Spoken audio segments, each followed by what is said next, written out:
আমাদের major 6 geography থেকে যে সিলেবাসটা পড়তে হয় সেই সিলেবাসের title economic and industrial geography, যেটা আমাদের থিওরিটিক্যাল পেপার। এই পেপারের একদম লাস্ট মিনিট সাজেশন রূপে মাত্র 10খানা লিমিটেড কোশ্চেন তোমাদের সামনে শেয়ার করব, যে 10টা প্রশ্ন ভালো করে প্র্যাকটিস করতে পারলে 5 নম্বরের থেকে সুন্দর একটা স্কোর গোড়াতে তোমাদের কেউ আটকাতে পারবে না। তবে হ্যাঁ, এটা এমন একটা সাজেশন, এটা কিন্তু লজিক্যালি দেখতে গেলে আমাদের সম্পূর্ণ সিলেবাস থেকে মোটামুটি তো একটা কোশ্চেন পড়তেই হবে। যেহেতু সময় অতি অল্প এবং যারা পুরো সেমিস্টারে কোনো কিছু পড়োনি, সিলেবাস কী, কোশ্চেন প্যাটার্ন কী, কোনো কিছু জানো না, তোমাদের উদ্দেশ্য যতটুকু সময় বাকি রয়েছে তোমরা পড়ে সিলেবাসটা বুঝে যতটুকু সময় বাকি রয়েছে একটু প্রিপারেশান নিয়ে এই সেমিস্টারটা শেষ করবে। তোমাদের জন্যই কিন্তু এই সাজেশন। সম্পূর্ণ সিলেবাস থেকে 10খানা কোশ্চেন তৈরি করা চারটেখানি কথা নয়। এই 10টা কোশ্চেন তৈরি করতে আমাদের অনেক দিনের পরিশ্রম, অনেক দিনের রিসার্চ, একটা গভীর কিন্তু ট্রাস্টের ব্যাপার আছে। তো এই ব্যাপারটা বুঝে শুনেই বলছি, ভালো করে যে কয়েকটা কোশ্চেন রয়েছে পড়ো।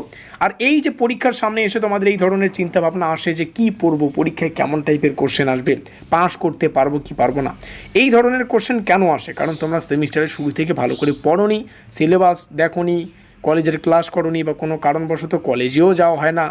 তো আমি চাই কলেজে যাও না যাও কোনো ব্যাপার না, আমি চাই তোমাদের এই ধরনের সমস্যা যাতে নেক্সট সেমিস্টারে না হয়। তোমরা বাড়িতে বসেই পড়ো, নো প্রবলেম। সপ্তাহে একদিন কলেজে যাও অ্যাটেন্ডেন্স দেওয়ার জন্য। আমি বলবো পরবর্তী সেমিস্টারের শুরু থেকে, আমাদের 5th সেমিস্টার পরবর্তী সেমিস্টার, তো 5th সেমিস্টারের শুরু থেকেই তোমরা যাতে তোমাদের প্রস্তুতিটা জোর কদমে নিতে পারো এবং পরীক্ষার সামনে এসে এই ধরনের চিন্তাভাবনা করতে না হয় যে কী পড়বো, কেমন টাইপের প্রশ্ন আসবে। আমরা কোচবিহার পঞ্চানন বর্মা ইউনিভার্সিটির বিগত 5 বছর থেকে নোটপত্র প্রদান করে আসছি এবং 5 বছরে আমাদের নোটপত্র থেকে পরীক্ষায় প্রশ্নাবলীকে ছাত্রছাত্রীরা 100% কমন পেয়েছে।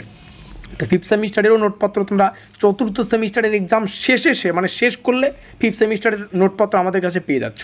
তো খুব ভালো হবে আমাদের এই নম্বরে যোগাযোগ করে যদি 5ম সেমিস্টারের জার্নিটা শুরু থেকেই শুরু করো, তো অবশ্যই এখানে যোগাযোগ করে নোটপত্র সংগ্রহ করবে। 5ম সেমিস্টারে উঠলে 3rd সেমিস্টারের ব্যাকলগ ক্লিয়ার করতে পারবে, 1st সেমিস্টারের ব্যাকলগ ক্লিয়ার করতে পারবে। প্রত্যেকটা পেপারের তুমি রেগুলার হও কিংবা ব্যাকলগ হও, নোটপত্র আমাদের কাছে পেয়ে যাচ্ছে। আমরা বিভিন্ন পরীক্ষা নিরীক্ষা করে রিসার্চ করে তারপরেই কিন্তু নোটপত্র বলো, সাজেশন বলো কিন্তু শেয়ার করি। তো যাই হোক, যোগাযোগ করে নোটপত্র সংগ্রহ করতে ভুলবে না। আমাদের পরীক্ষায় প্রত্যেকটা কোশ্চেন ইংলিশে আসবে, যেমনটা তোমরা জানো।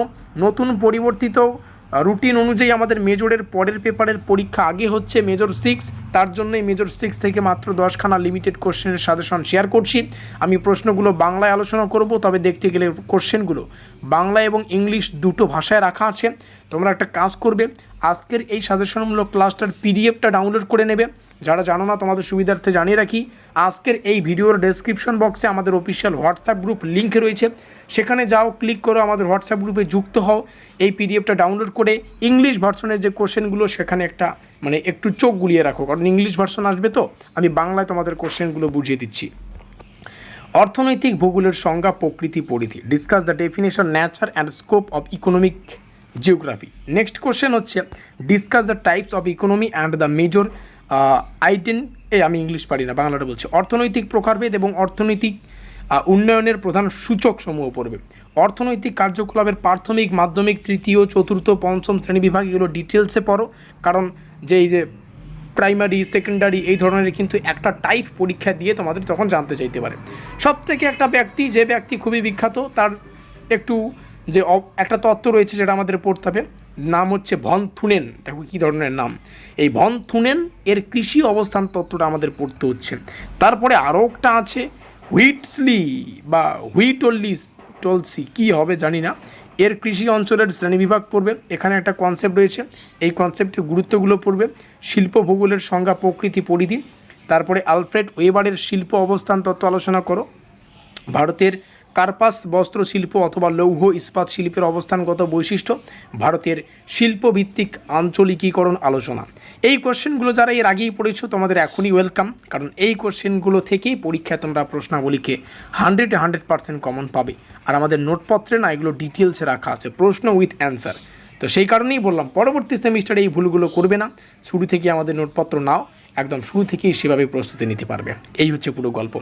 এই 10টা কোশ্চেন পড়লেই যথেষ্ট, তবে 10 নম্বরের কিছু কোশ্চেন আমরা স্পেশালি ডিজাইন করেছি। 10 নম্বরের এখানে প্রথম কোশ্চেনটা দেখতে পাচ্ছ, দ্বিতীয় দেখো সেম কোশ্চেন, ভন থুনেন এখানেও রয়েছে, হুইটলসি এখানেও আছে, ওখানেও ছিল, শিল্প ভূগোলের সংখ্যা এখানেও আছে, তবে এখানে একটা কোশ্চেন জাপান আর ভারতের লৌহ ইস্পাত শিল্পের অবস্থানগত বৈশিষ্ট্যের তুলনামূলক আলোচনাটা পড়বে।